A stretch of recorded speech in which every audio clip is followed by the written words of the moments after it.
স্বাধীনতা আন্দোলনে বাঁকুড়ার অমরকানন আশ্রম আজও মাথা তুলে দাঁড়িয়ে হেরিটেজের আশায়। অবিভক্ত বাংলায় ব্রিটিশ বিরোধী আন্দোলনের রেশ এসে পৌঁছেছিল রুখা সুখা লালমাটির জেলা বাঁকুড়াতেও। ব্রিটিশ সাম্রাজ্যবাদের হাত থেকে দেশমাতৃকার শৃঙ্খল মোচনে বিশেষ ভূমিকা রয়েছে এই জেলার।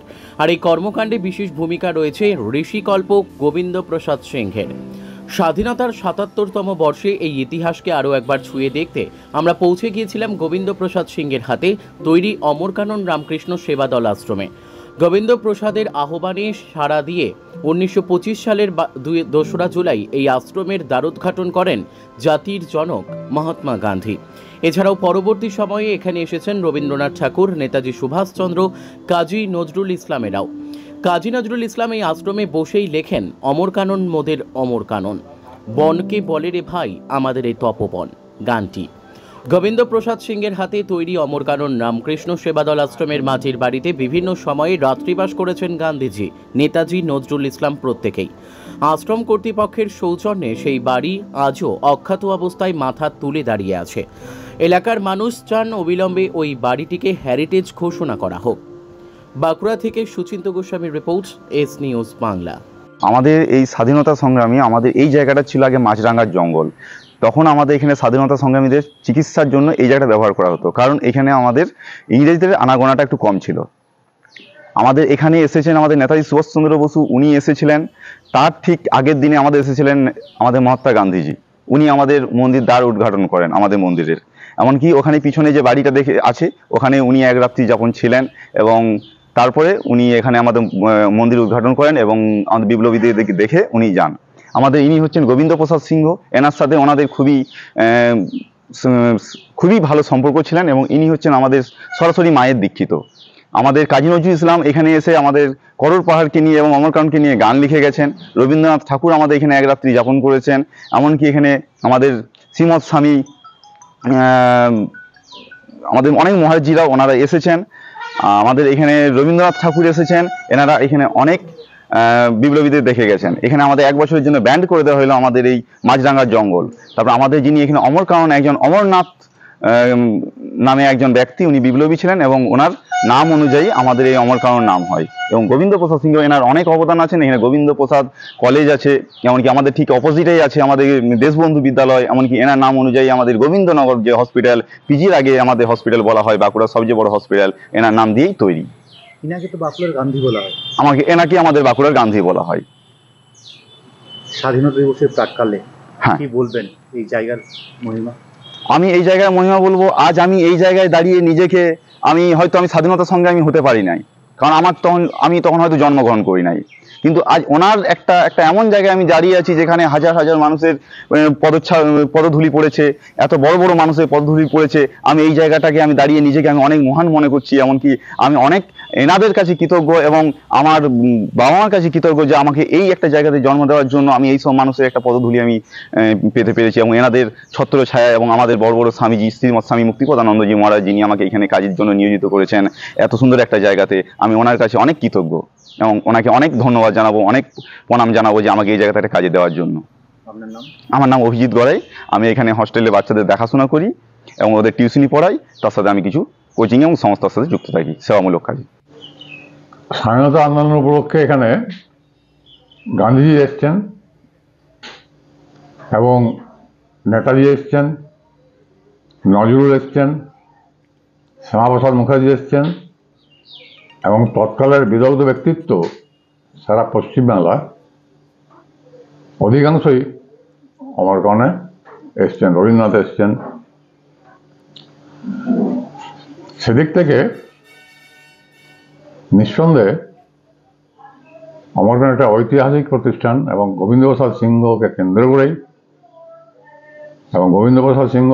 করেই অমরকানন থেকে বাঁকুড়া জেলার তৎকালের স্বাধীনতা সংগ্রামের 1942 সালের আন্দোলনের যাবতীয় নেতৃত্ব গোবিন্দবাবু ওনার সহকর্মীদের নিয়ে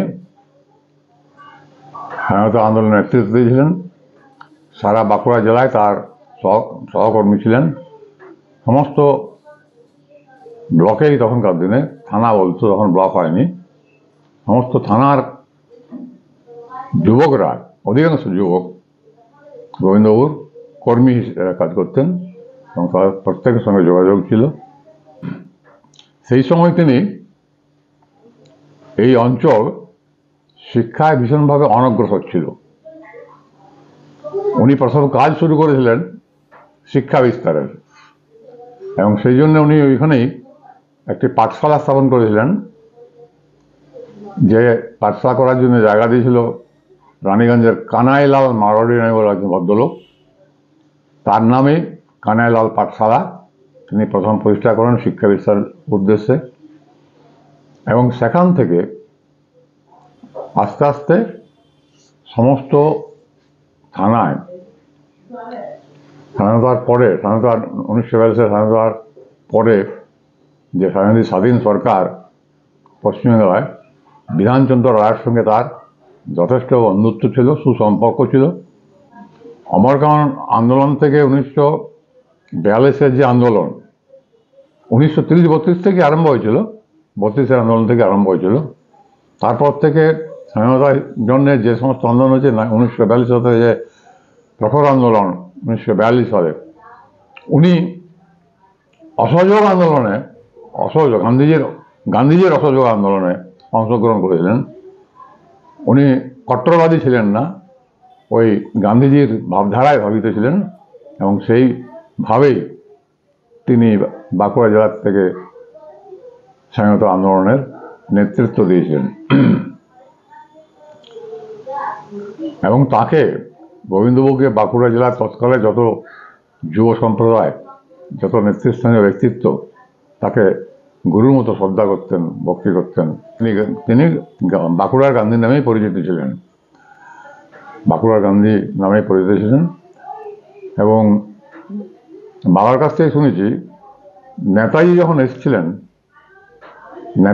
এসেছিলেন, আপনারা দেখবেন এখন ওই কোঁড়ো বলে যে গ্রামটা রয়েছে পিচ রাস্তার বাঁ সাইডে, ওখানে একটা পুকুর আছে।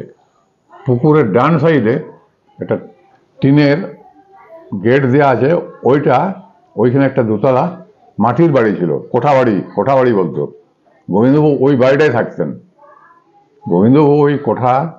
থাকতেন, ওইখান থেকেই অমরকানন শুরুর সময় ওইখান থেকে যাওয়া আসা করে তার সকলকে নিয়ে অমরকানন আশ্রম যা যাবতীয় কিছু যা করার উনি ওইখান থেকে যাওয়া আসা করে করেছিলেন, এবং ওই মাটির বাড়িতেই উনি বরাবর থাকতেন। আমি ভাঙতে দিইনি, আমি এখনও ভাঙতে দিইনি, আমি এখনও বাধা দিয়ে যাচ্ছি। এখন বেলুড় মঠের আন্ডারে আমি মহারাজকে বলেছি যে মহারাজ, এগুলো হেরিটেজ, এগুলো খুব স্মৃতিবিজড়িত জায়গা, এখানে গান্ধীজি থেকেছেন, এখানে নেতাজি থেকেছেন, এখানে নজরুল থেকেছেন। তো ওনারা এখনো পর্যন্ত আমার কথা রেখেছেন। না, আমরা ওই বেলুড়ের সঙ্গেই কথাবার্তা হয়েছে, এবং ওনারা ওই গোবিন্দবাবুর যে মূর্তিটা আছে, ওনার যে সমাধি বেদি, সেখানে যে ওনার যে মূর্তিটা আছে, সেই মূর্তিটাও ভেঙে ফেলার উদ্যোগ নিয়েছিলেন। আমি আপত্তি করেছিলাম যে গোবিন্দবাবুর মূর্তি ভাঙা চলবে না, এবং আমার কথা শুনে স্থানীয় মানুষরা যে মহারাজাকে বেলুড়ের, তারা আপত্তি জানিয়েছে যে গোবিন্দবাবুর মূর্তি ভাঙতে আমাদের দেবো না। আপনার নাম? আমার নাম অমৃত কুমার সিংহ।